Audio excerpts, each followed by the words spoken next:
ସମସ୍ତଙ୍କୁ ଶୁଭ ସକାଳ। ମୋ ଭାଉଜ ଆମ ଘରକୁ ଆସିଥିଲେ। ଭାଉଜ, ଭାଇ ଏବଂ ମୋ ପୁତୁରା ଆସିଥିଲେ।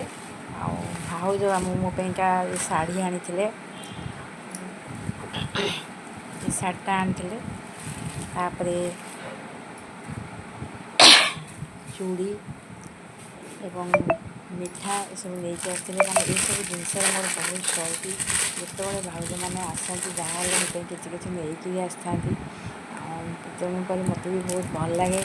ଆଉ ଚୁଡ଼ି ଏବଂ ମିଠା ନେଇକି ଭାଉଜ ଆସିଥିଲେ ଆମ ଘରକୁ। ପୁତୁରା ଏବଂ ମୋ ଭାଇ ସମସ୍ତେ ଆସିଥିଲେ।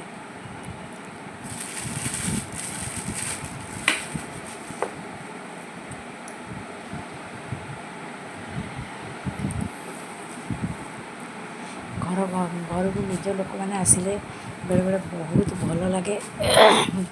ନିଜ ଲୋକମାନଙ୍କୁ ଦେଖିଲେ ଟିକେ ଭଲ ଲାଗେ ଏବଂ ନିଜ ଭାରି ଖୁସି ବି ଲାଗେ। ତେଣୁକରି ଯିଏ ବି ଘରକୁ ଆସନ୍ତି ନିଜ